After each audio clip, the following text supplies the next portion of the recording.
क्या ते कोरियाय क्या अरे ना करियो मने आशा श्री गुरु चरणे रति ऐसे उत्तम गति जे प्रसाद पूरे सर्व आशा चक्षुदान दिलो जय जन्मे जन्मे प्रभु सई दिव्य ज्ञान हृदय प्रकाशितो प्रेम भक्ति जहाँ होते अविद्या विनाशा जयते वेद गाये जहाँ चरितो श्री गुरु करुणा सिंधु अधम जनर बंधु लोकीनाथ लोकीर जीवाना हा प्रभु कोरो दया दियो मोर पद छाया इब जस गुष त्रिभुवना शिला प्रभु पद पतित पवना गुरुदेव लोइलो शरणा जय प्रभुपदा प्रभुपदा प्रभुपदा जय प्रभुपदा जय जय प्रभुपाद प्रभुपाद प्रभुपाद जय जय प्रभुपाद जय जय गुरुदेव गुरुदेव गुरुदेव जय जय गुरुदेव जगत गुरु शिला प्रभुपाद की जय। हरे कृष्ण। हरे कृष्णा। बहुत बहुत धन्यवाद माता जी। तो अब समय हो चुका है आज का लेक्चर का। तो आज हमें अपना संग प्रदान करने के लिए आए हैं एड्रेस अनुकूल चैतन्य प्रभु जी। तो प्रभु जी हम लोग के साथ में जुड़ चुके हैं, तो हम लोग प्रभु जी का वेलकम करेंगे बाय चैंटिंग हरे कृष्णा महामंत्र से। हरे कृष्णा हरे कृष्णा हरे कृष्णा कृष्णा हरे कृष्णा कृष्णा हरे हरे हरे राम राम हरे हरे राम राम राम राम राम हरे हरे हरे हरे माता प्रभु जी प्रभु जी धन्यवाद प्रणाम। हरे कृष्णा जी, सर्वश्री प्रणाम जी। हरे कृष्णा। तो फिर से आप सभी भक्तों के बीच में आने का मौका मिला इस प्रकार से। तो सुनील प्रभु जी, आज ये जो टॉपिक था वो एक्चुअली भागवतम का भी था, पर उसके साथ में हमारे 2 फेस्टिवल्स भी हैं आज। हमारे श्री भक्ति सिद्धांत सरस्वती ठाकुर जी का अपीयरेंस डे भी है और श्री परमेश्वरी दास ठाकुर उनका डिसअपीयरेंस डे भी है। तो गौरांगपुर से मेरे उन्होंने आया था मैसेज मुझे। तो भक्ति सिद्ध परमेश्वरी दास पुरुषोत्तम दास ठाकुर जी के विषय में उनके डिसअपीयरेंस डे के विषय में बात करनी है और भक्ति सिद्धांत सरस्वती महाराज जी के विषय में भी बात करनी है कि इन पर अलग क्लास होगी भक्ति सिद्धांत सरस्वती ठाकुर जी के विषय में? नहीं प्रभु जी, एक ही साथ होगा। अच्छा, इन भक्ति सिद्धांत सरस्वती महाराज पे कर सकते हैं ना हम चर्चा? जी जी जी प्रभु जी, ठीक है, ओके। ठीक है। तो शुरू करते हैं। Thank you.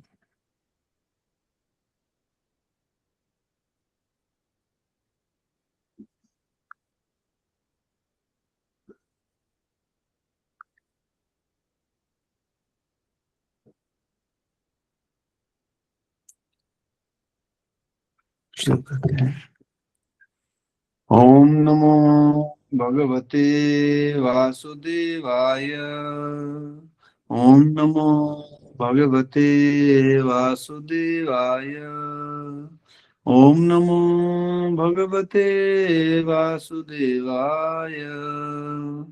ओम अज्ञानतिमिरान्धस्य ज्ञानाञ्जनशलाकया चक्षुरुन्मिलितं येन तस्मै श्रीगुरुवे नमः। नमो ओम विष्णुपादाय कृष्णप्रेष्ठाय भूतले श्रीमते भक्तिवेदांत स्वामिन्निति नामिने। नमस्ते सरस्वते देवे गौरवाणी प्रचारिणे निर्विशेष शून्यवादी पाश्चात्य देशतारिणे। जय जय गुरु शिल प्रभुपाद की जय।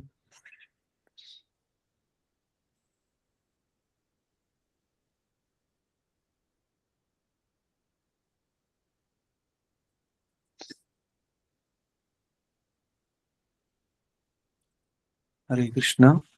तो श्री भक्ति सिद्धांत सरस्वती ठाकुर, इनका अपीयरेंस डे है आज और आप सभी ने इनके विषय में पहले भी सुना है और इनके विषय में चर्चा करेंगे थोड़ा सा।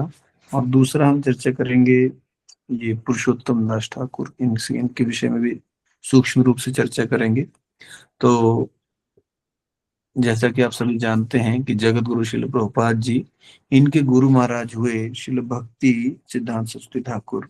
और भक्ति सिद्धांत सरस्वती ठाकुर जो हैं वो वास्तव में एक महान वैष्णव आचार्य हुए, जिन्होंने वास्तव में इस प्रकार से भक्ति का प्रचार किया।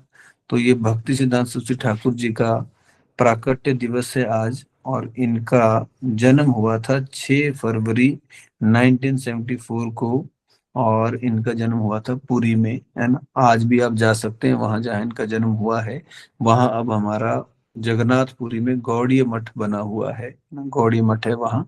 और वो जो ग्रैंड ट्रंक रोड है जिसपे हमारी रथ यात्रा निकलती है, उस पे बिल्कुल रोड हेड पे है हमारा गौड़ीय मठ, है ना। तो वहाँ गौड़ीय मठ में आप जाएंगे तो वहाँ श्रील भक्ति सिद्धांत सरस्वती महाराज जी का अपीयरेंस, उनका प्राकट्य हुआ था। तो इनके पिताजी के विषय में भी आप जानते होंगे।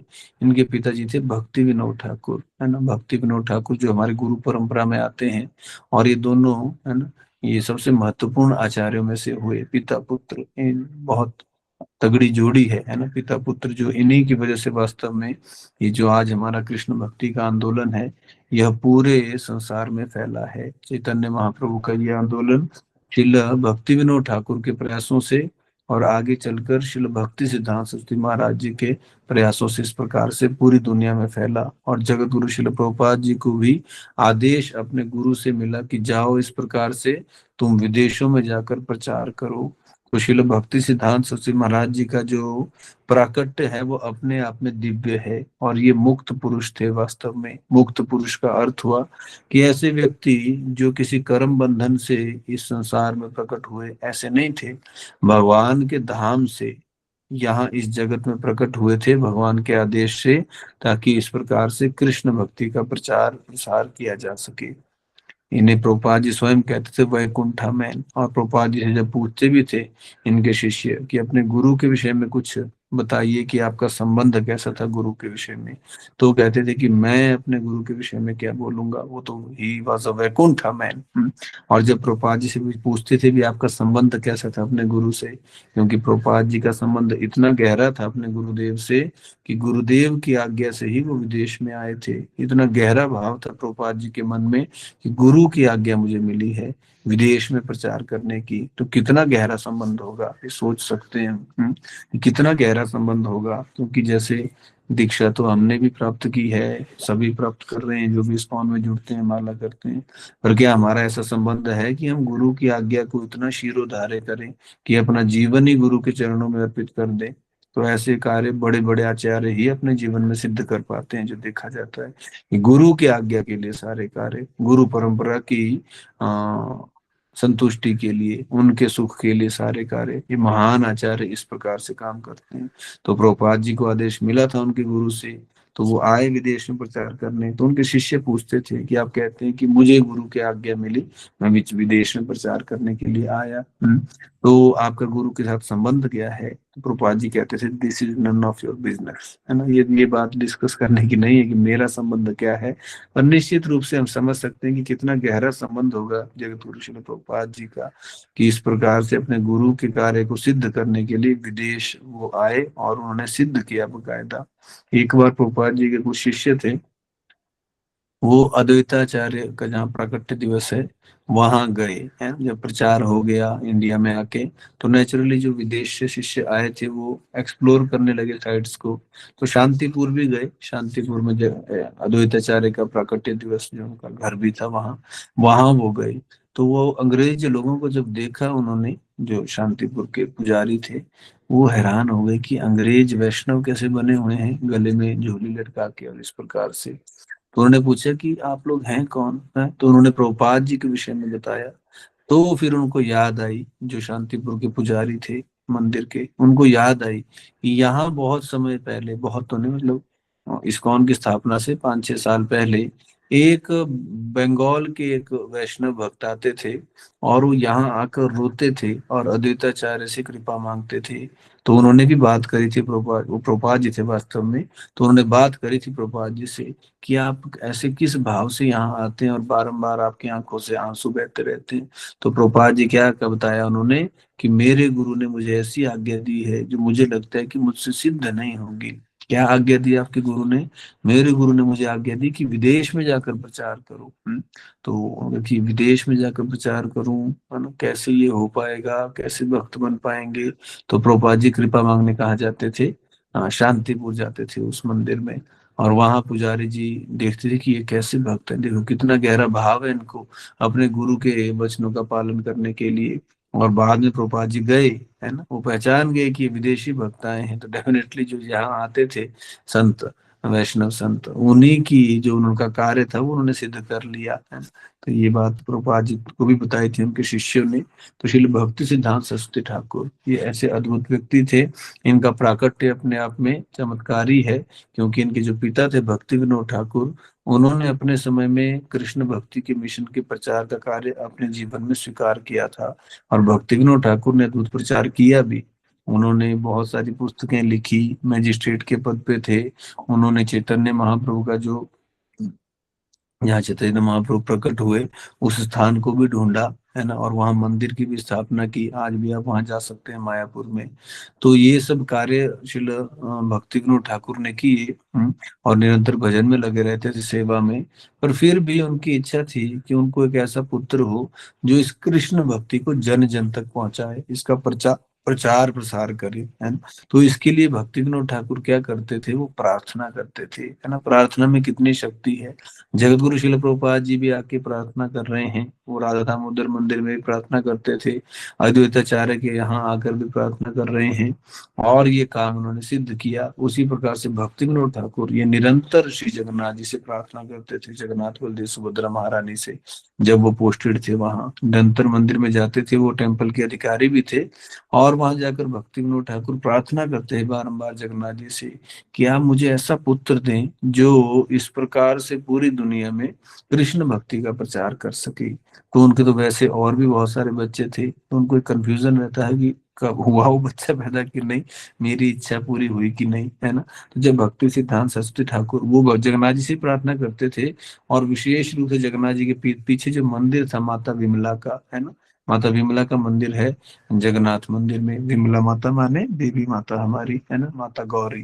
तो जिनके जो ये हमारे शक्तिपीठ है, शक्तिपीठों में है वो मंदिर जो जगन्नाथ मंदिर के पीछे है, माता विमला का मंदिर। तो वहां जाके बड़ा भारी बारंबार प्रार्थना करते हैं कि ऐसा पुत्र दो जो कृष्ण भक्ति का प्रचार सारे संसार में कर सके। तो जब भक्ति सिद्धांत सरस्वती ठाकुर प्रकट हुए, तो उनके प्राकट्य से ही कुछ ऐसी चीजें दिखने लगी भक्ति विनोद ठाकुर को, जिससे उनको लगने लगा कि यही वो बच्चा है, यही मेरी प्रार्थनाओं का फल है, जो मैं इतने समय से प्रार्थना कर रहा हूँ कि मुझे प्रचार कार्य के लिए आप ऐसा बालक दीजिए। क्योंकि जब भक्ति सिद्धांत सरस्वती महाराज जी प्रकट हुए थे, तो उनका जो माता की जो एम्बिलिकल कॉर्ड होती है, जिससे बच्चा और माता जुड़े रहते हैं, वो एम्बिलिकल कॉर्ड जो है उनके जनेऊ धारण करते हैं ब्राह्मण, उस रूप में थे। तो उन्हें लगा शुरू से कि इस बच्चे में कुछ ऐसे लक्षण देखे जा रहे हैं, और बाद में तो पूरे लक्षण साफ हो गए। एक बार जब छोटे ही थे श्रील भक्ति सिद्धांत सरस्वती महाराज जी, तो रथ यात्रा निकल रही थी, जहाँ घर था, जहाँ पैदा हुए थे भक्ति सिद्धांत सरस्वती महाराज जी, तो वहां उनके घर के बाहर से जगन्नाथ का रथ जा रहा था। तो जगन्नाथ जी का रथ रुक गया वहां और चल ही ना, और बड़े लंबे समय तक खड़ा रहा।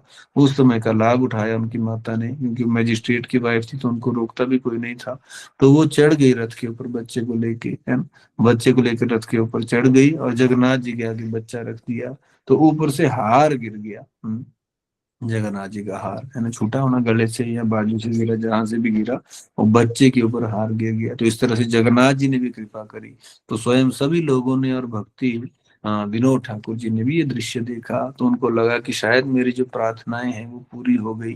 फिर उन्होंने बच्चे का नाम क्या रखा, विमल प्रसाद। विमल प्रसाद का अर्थ हुआ कि जो विमला माता है उनका ये प्रसाद मिला, जो मैंने इतनी प्रार्थनाएं की वो सिद्ध हुई। अब मुझे ऐसा पुत्र मिला है जो आगे चलकर कृष्ण भक्ति और श्रीमान चैतन्य महाप्रभु के सब संकीर्तन मूवमेंट को इस प्रकार से पूरी देश दुनिया में फैलाएगा। और ये अद्भुत विद्वान थे श्री भक्ति सिद्धांत सरस्वती ठाकुर, अद्भुत विद्वान थे ये। और बचपन से ही, है ना, बचपन से ही इन्होंने अद्भुत विद्वता का प्राकट्य किया। क्या किया इन्होंने? इन्होंने सारी की सारी भगवत गीता जो है 7 वर्ष की आयु में याद कर ली थी, है ना। और ये जो अपने पिताजी, इनके पिता लिखते थे बहुत कुछ, तो ये बड़ी छोटी आयु में अपने पिता के द्वारा लिखा गया जो है ना, इंग्लिश में लिखते थे या बंगाली में भी, उसकी ये एडिटिंग करते थे। तो आप सोच लीजिए, एडिटिंग का कार्य तो कोई बड़ा व्यक्ति करता है, भी चलो कुछ ग्रामेटिकल मिस्टेक्स हो गई या कुछ और छोटी मोटी गलती हो गई तो एडिटिंग का काम तो बड़ा व्यक्ति करता है, पर ये छोटे से बालक अपने पिताजी की पुस्तकों में एडिटिंग का काम करते थे। इतने इंटेलिजेंट बचपन से ही। और सूर्य सिद्धांत नामक इन्होंने पुस्तक लिखी थी पहले ज्योतिष के ऊपर, है ना, और उसी की पुस्तक को जब देखा लोगों ने तो इनको टाइटल दिया गया सरस्वती, है ना, भक्ति सिद्धांत सरस्वती। वैसे इनका बचपन का नाम तो था बिमल बिमल प्रसाद, पर इनको जो टाइटल मिला वो मिला भक्ति सिद्धांत सरस्वती। और ये नाम रहा इनके पास हमेशा के लिए। और इनको लिविंग एनसाइक्लोपीडिया कहते थे, एंड इनका जो ज्ञान था वो सभी जगह था, चाहे ज्योतिष हो गया, चाहे अध्यात्म हो गया, सब चीजों का बड़ा गहरा ज्ञान रखते थे ये, इसलिए लिविंग एनसाइक्लोपीडिया। और इनका इंग्लिश तो ऐसी थी जो अंग्रेजों को भी समझ आना मुश्किल थी, इतनी हाई डिग्री लेवल की इंग्लिश लिखते थे। एक पुस्तक मिलती है इनकी ब्रह्म संहिता, तो इस्कॉन के भक्तों को मुश्किल हो जाती है वो पढ़ना, समझ ही नहीं आती, हिंदी में मिलती नहीं, इंग्लिश में ही मिलती है, समझ नहीं आता लिखा क्या है। समझ न आने के कारण ये नहीं है कि वो सेंसलेस है, समझ न आने के कारण है कि जो इंग्लिश यूज हुई है वो इतनी हाई लेवल की है कि हम जैसे सामान्य बुद्धि के व्यक्तियों को समझ नहीं आती लिखा क्या है पूरी तरह से। तो इस प्रकार से है। और ये इतने स्थित थे अपने, है ना, इतने कठोर थे अपने नियमों में कि बचपन में इन्होंने क्या किया, एक बार आम खा लिया बिना भोग लगाए भगवान को। क्योंकि पिताजी ने समझाया भक्ति विनोद ठाकुर ने कि बेटा भगवान कृष्ण को भोग लगाए बगैर कुछ नहीं खाते। तो उन्होंने कहा कि पिताजी गलती हो गई। और उस गलती के पश्चाताप के रूप में क्या किया इन्होंने, अपनी पूरे जीवन में कभी भी आम नहीं खाया, है ना? हाँ, कभी भी आम नहीं खाया कि मैंने भगवान को बिना अर्पित किए हुए भोग खा लिया तो फिर मैं तो खाने के योग्य नहीं हुआ, इस टेस्ट को मैं पूजे पूरे जीवन कभी नहीं लूंगा, है ना। ऐसा इनका अद्भुत दृढ़ता थी, है ना, और बड़े दृढ़ थे वास्तव में, और सच्चे नैष्ठिक ब्रह्मचारी थे। बचपन में इन्होंने एक एसोसिएशन बना ली थी अपने, बचपन मतलब जो थोड़े जवान हुए, इनके और इनके दोस्तों ने एक एसोसिएशन बना ली और डिसाइड किया कि हम सदा जो है वो ब्रह्मचारी रहेंगे। लास्ट में यही रहे ब्रह्मचारी, जो सारे दोस्त थे उन सबों ने शादी कर ली समय के साथ, है ना। तो भक्ति सिद्धांत सरस्वती महाराज जी का, वैसे तो उनके पिताजी इनके स्वाभाविक शिक्षा गुरु थे, है ना, भक्ति विनोद ठाकुर इतने बड़े आचार्य हैं तो वो तो स्वाभाविक इनके शिक्षा गुरु थे ही थे। पर फिर भी भक्ति विनोद ठाकुर जी की इच्छा थी कि भक्ति सिद्धांत जो है वो दीक्षा किससे लें, श्रील गौर किशोरदास बाबा जी महाराज जी से लें, है ना। गौर किशोरदास बाबा जी महाराज, हालांकि जो भक्ति विनोद ठाकुर जो है जो अपनी क्लासेस देते थे और भागवत कथा करते थे, उसमें गौर किशोरदास बाबा जी महाराज भी आते थे। पर और वो इनके प्रति गुरु भाव भी रखते थे भक्ति विनोद ठाकुर के प्रति, है ना। हालांकि उनके ऐसा जो दीक्षा गुरु तो नहीं थे पर भाव जरूर रखते थे, उनकी कक्षाओं में आते थे। तो भक्ति विनोद ठाकुर जी की इच्छा थी कि भक्ति सिद्धांत सरस्वती महाराज किससे दीक्षा ले, श्री गौर किशोरदास बाबा जी महाराज से। तो इन्होंने भेजा इनको कि जाओ उनसे लो दीक्षा। और गौर किशोरदास बाबा जी महाराज तो बाबा जी थे, बाबा जी का अर्थ हुआ कि अब वो दिन दुनिया से पूरी तरह से टूट चुके थे, है ना। वो अपना भजन करते थे, निर्जन भजन बस। तो जब ये पहुंचे कि जी मुझे दीक्षा दीजिए, तो उन्होंने कहा कि तुम इतने बड़े ज्ञानी व्यक्ति, लिविंग एनसाइक्लोपीडिया, और मैं अनपढ़ व्यक्ति, है ना, उस पर मैं जात से भी और कायस्थ से, उन्होंने कहा मेरे को ब्राह्मण भी नहीं, तो मैं तुम्हें कैसे शिष्य के रूप में स्वीकार करूंगा, जाओ जाओ जाओ, है ना, मैं तुम्हें दीक्षा नहीं दे सकते। तो इन्होंने स्वीकार नहीं किया। पर भक्ति सिद्धांत सरस्वती महाराज ने कहा, बारंबार आते रहे, बारंबार आते रहे, और लास्ट में उन्होंने कहा कि अगर आपने मुझे शिष्य स्वीकार नहीं किया तो मैं प्राण ही त्याग दूंगा। तो इस चीज को देखकर गौर किशोरदास बाबा जी महाराज ने कहा कि नहीं, है ना, ये तो अद्भुत, है ना, डेडिकेटेड सोल है। तो उन्होंने स्वीकार किया शिष्य के रूप में, है ना। तो जो हम एक दिन नरोत्तम दास ठाकुर जी के विषय में सुन रहे थे, वो नरोत्तम दास ठाकुर भी एक ही शिष्य थे अपने गुरु लोकनाथ स्वामी जी के, और ये भी एक ही शिष्य थे, है ना। पर एक ही शिष्य हो पर ऐसा हो, तो जो कहते हैं कि हजारों तारों की आवश्यकता क्या है, वो तारे तो अंधकार दूर नहीं कर सकते, पर एक ही हो चंद्रमा तो वो भी अंधकार दूर कर सकता है। तो एक ही शिष्य थे पर एक ही बहुत थे। और उसके बाद तो इनका जीवन ने नया मोड़ ही ले लिया। और इन्होंने क्या किया, इन्होंने प्रचार करने से पहले इन्होंने डिसाइड किया कि मैं पहले कृष्ण भक्ति में और स्थिर होऊंगा। उसके लिए क्या किया इन्होंने, 1 बिलियन नाम जप किया इन्होंने मायापुर में, है ना। बहुत वर्ष रहे मायापुर में, बस क्या करते थे, हरि नाम करते थे। वो इनके लिए संभव था, है ना। हम जैसे व्यक्ति इनकी नकल मारने लगे तो हम नहीं कर पाएंगे कि हम जाएं और बैठ जाएं नाम करने। प्रभुपाद जी ने सब अब शिष्यों को एक ही बात बोली कि सेवा करो हरि नाम करो, है ना, सुबह के समय उठ के हरि नाम करो, दिन के समय सेवा करो, ये सुबह भी सेवा करो। तो सेवा तो हमें करनी है, हरि नाम भी करना है। पर इन्होंने क्या डिसाइड किया, क्योंकि ये तो मुक्त जीव थे, वैकुंठा मैन थे, इन्होंने इस प्रकार से 1 बिलियन नाम जप किए, है ना, वहां बैठ के। और बताया जाता है कि उस समय मायापुर में कुछ नहीं था, और बंगाल में कितनी अधिक बारिश होती है। तो इन्होंने एक झोंपड़ी सी बनाई थी, जिसमें नाम का ही छत था, है ना, क्योंकि थैच रूफ होता है, तो थैच रूफ में तो आ, उसमें तो बारिश होती है तो पानी सारा अंदर गिरता है। तो उन्होंने एक छतरी रखी होती थी, छतरी ढक लेते हैं जब नाम जब बारिश आ जाए। तो प्रसाद भी बिल्कुल लिमिटेड लेते थे, और बस नाम करते थे, है ना। उस समय तो वहाँ डाकू आदि भी रहते थे, पर चलो इनके पास डाकू तो क्यों आएंगे, बिल्कुल, है ना, अगिंचन रूप से रहते थे। बस अपने प्रसाद का इन्होंने किया हुआ था इंतजाम, बस, और नाम जप करते थे। उसके बाद जब इन्होंने संन्यास लिया, और उसके बाद इन्होंने कृष्ण भक्ति का प्रचार किया, और अद्भुत तरीके से इन्होंने 64 गौड़ी मठ ऑल ओवर इंडिया स्थापित किए। पर इनकी एक बड़ी तीव्र इच्छा थी कि विदेशों में ये जो चैतन्य महाप्रभु का आंदोलन है, इसका प्रचार प्रसार हो। तो इंडिया में तो इन्होंने किया प्रचार प्रसार, और प्रचार हुआ भी काफी। पर इनकी जो इच्छा थी कि विदेश में भी प्रचार हो, उसके लिए इन्होंने अपने कई शिष्यों को विदेश भेजा, खासकर यूरोप भेजा इन्होंने अपने शिष्यों को। और उन भक्तों ने जाकर इंग्लैंड जर्मनी में थोड़े बहुत शिष्य बनाए भी, है ना, और प्रचार भी किया। थोड़े बहुत लोग वहां से इंडिया भी आए, भक्त बन गए, भक्ति में जीवन में रहे पूरी उम्र। पर जो फुल फ्लेज्ड जो प्रचार था वो नहीं हो पाया था। वो तो प्रभुपाद जी ने किया, जगतगुरु श्रील प्रभुपाद जी जो उनके शिष्य थे, उनको भी इन्होंने आदेश दिया। पहली मीटिंग जब हुई थी इनकी प्रभुपाद जी के पास, तो पहली मीटिंग में पहचान गए थे। इन्होंने कहा कि, है ना, तुम एक पढ़े लिखे युवक हो, जवान हो, तुम इस प्रकार से कृष्ण भक्ति का प्रचार क्यों नहीं करते विदेश में। तो वो तो पहली बार मिलने पर कहा था, तो पहली बार मिलने पर ही आदेश प्राप्त हो गया अपने गुरु से। और उसके बाद भी प्रभुपाद जी जब भी इनसे मिलते थे या पत्र व्यवहार करते थे, तो प्रभुपाद जी को एक ही बात कहते थे कि तुम अपना प्रचार इंग्लिश में करना, और विदेशों में प्रचार करो जाके, और इंडिया में भी कहते हैं कि बुक्स छापो, है ना, पैसा मिलेगा तो बुक्स छापो। इस प्रकार से इन्होंने प्रभुपाद जी को स्पेसिफिक इंस्ट्रक्शंस दी। यहाँ तक कि जो लास्ट चिट्ठी लिखी इनको, उस लास्ट चिट्ठी में भी यही लिखा था कि तुम इस प्रकार से प्रचार करो। और जगतगुरु प्रभुपाद जी जब इंडिया में प्रचार करने का प्रयास कर रहे थे, जब प्रभुपाद जी वानप्रस्थी थे, तो इनके गुरु महाराज इनके सपने में कई बार आए हैं, और उन्होंने कहा कि संन्यास लो, संन्यास लो, और संन्यास लेके प्रचार करो। तो प्रभुपाद जी तो पहले थोड़ा सोच रहे थे कि संन्यास लूं कि नहीं लूं, है ना, कई चीजें मन में चलती हैं। पर जब इनके गुरु महाराज ने 2 बार आके बोला कि संन्यास लो, है ना, प्रभुपाद जी ने उसके बाद संन्यास लिया। और संन्यास लेने के बाद प्रभुपाद जी की जो प्रचार की गति है वो बड़ी तीव्रता से बढ़ी थी। और भक्ति सिद्धांत सरस्वती महाराज ने प्रचार के लिए ये अपनी प्रिंटिंग प्रेस खोल रखे थे, है ना। प्रिंटिंग प्रेस में समाचार पत्र भी निकलते थे, न्यूज़पेपर निकालते थे ये, और मैगजीन तो निकालते थे, न्यूज़पेपर भी निकालते थे कृष्ण भक्ति का।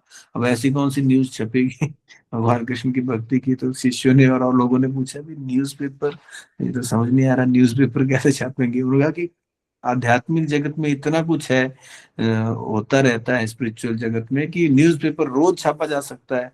हम तो फिर भी कई 5-7 दिन में एक न्यूज़पेपर छाप रहे हैं।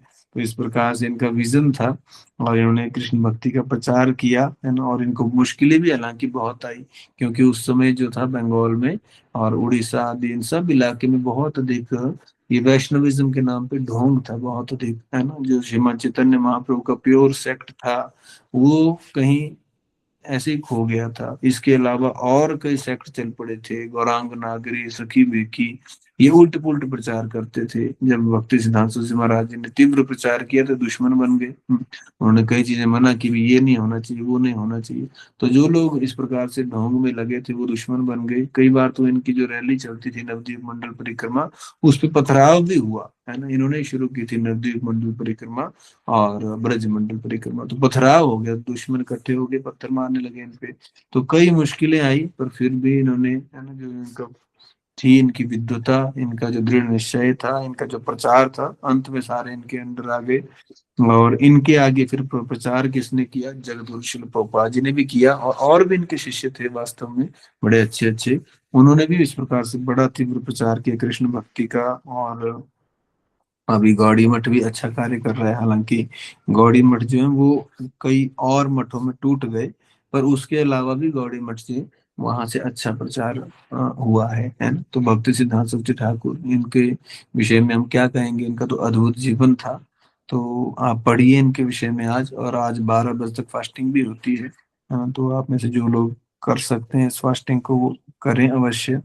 और इसके अलावा आज हमारे पुरुषोत्तम दास ठाकुर, है ना, इनका अप्रकट दिवस है ना। तो ये पुरुषोत्तम दास ठाकुर हुए, ये श्रीमान चैतन्य महाप्रभु के समकालीन हुए, और ये हमारे नित्यानंद प्रभु के पार्षद थे। बताया जाता है कि ये पुरुषोत्तम दास ठाकुर ब्रज लीला में कौन है, दमन नाम के एक काउहर्ड बॉय, है ना, एक ग्वाल है दमन।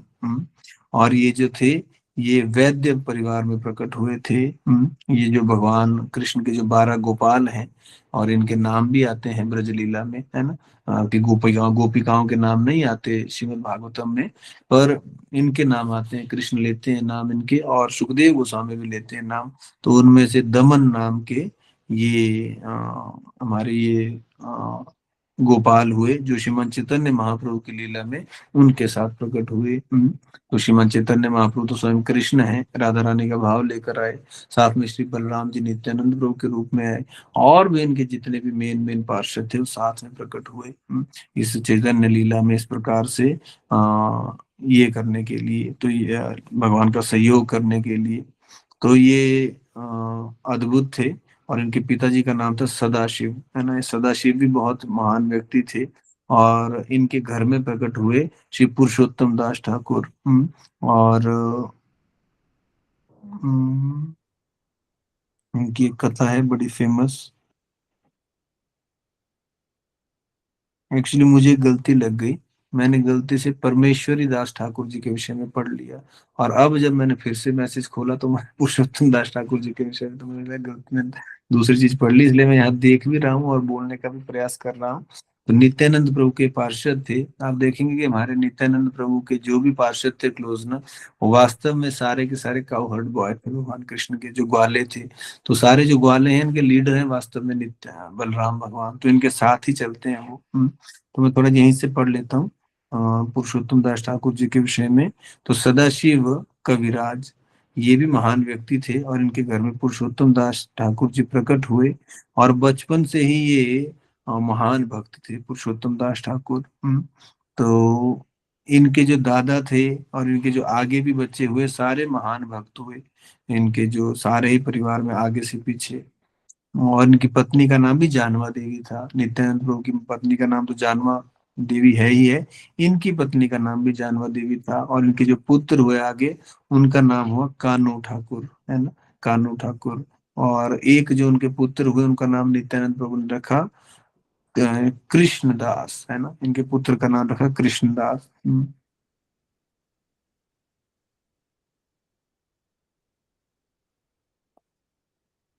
तो इस प्रकार से है, मैं ज्यादा नहीं बोल पाऊंगा क्योंकि यहाँ पढ़ भी रहा हूँ, बोल भी रहा हूँ, तो मुझे स्वयं अच्छा नहीं लग रहा। आप इनके विषय में थोड़ा पढ़ लेना स्वयं खोल के।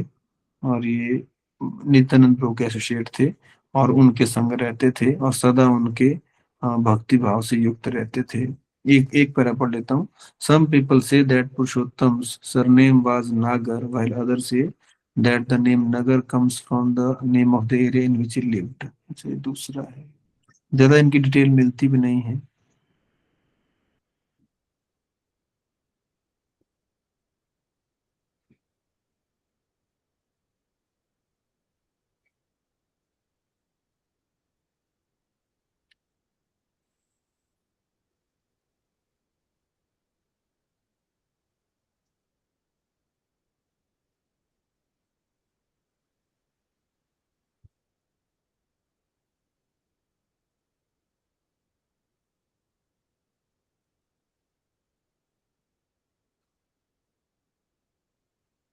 ये है, इनके जो पुत्र थे कान्हू ठाकुर, उनको नित्यानंद प्रभु की जो धर्मपत्नी थी जानवा माता जी, उनकी विशेष कृपा मिली, और इन्होंने ही इनका पालन पोषण किया था, है ना। स्वयं जानवा माता जो नित्यानंद प्रभु की पत्नी थी, उन्होंने इनके पुत्र का पालन पोषण किया था, और वो वृंदावन भी लेके गई थी उनको।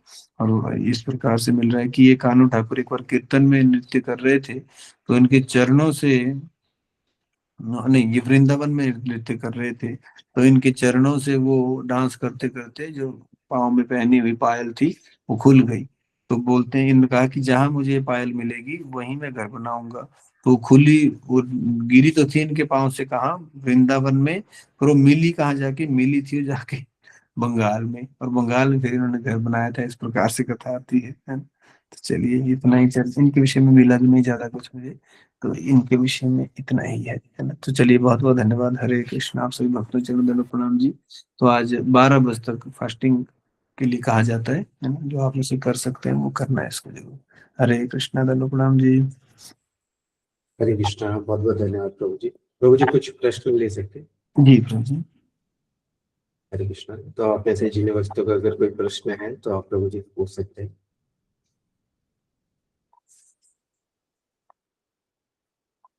आगे से हरे कृष्णा प्रभु जी। धन्यवाद। Thank you for the session प्रभु जी। प्रभु जी, जैसे आज शिला भक्ति सिद्धांत सरस्वती ठाकुर महाराज जी का अपीयरेंस है, तो उसमें आपने बताया कि 6 फरवरी को उनका अपीयरेंस हुआ था। और ये तो प्रभु जी इंग्लिश कैलेंडर वाली डेट हुई ना, और वैसे जो भी होता है वो हिंदू कैलेंडर के हिसाब से, जैसे गुरु महाराज जी का भी अगर डिसअपीयरेंस हम बनाते हैं तो वो हिंदू कैलेंडर के हिसाब से होता है, वैष्णव कैलेंडर जो। तो हाँ, ये आगे पीछे हो जाते हैं। आप देखेंगे प्रभुपाद जी का डिसअपीयरेंस डे वैसे 14 नवंबर के आसपास है, पर वो कभी आपको कई दिन, 10 दिन पहले भी मिल जाएगा, कई बार 5-7 दिन लेट भी मिलेगा। तो ये तिथियां हमारी हिंदी कैलेंडर के हिसाब से बदल जाती हैं। जी प्रभु जी, जैसे 6 फरवरी आपने महाराज जी का बताया ना, शिला भक्ति सिद्धांत सरस्वती पर ठाकुर जी आज का। क्या है कि आज ही है इस यस प्रकार प्रभु से जी। जो आई है ना, इसके ये जो आई है डेट, हमें कौन डिजायर ट्री से गौरांग प्रभु जी ने भेजा है, वो आज के लिए है। कई बार जी। नहीं, कई बार नहीं भी बदलता। ओके, तो ये हिंदू वाले के हिसाब से है। हाँ, इस तरह से होना चाहिए, नहीं तो इसकॉन डिजायर ट्री चेक करना पड़ना। पर जो मुझे, मैं दूसरी जगह भी सुन रहा था कल, तो उन्होंने भी आज के लिए कहा था।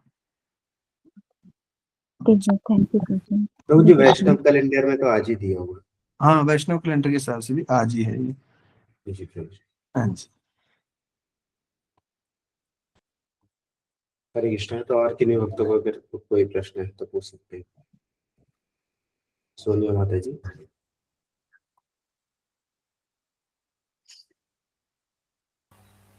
हरे कृष्णा सोनिया माता जी।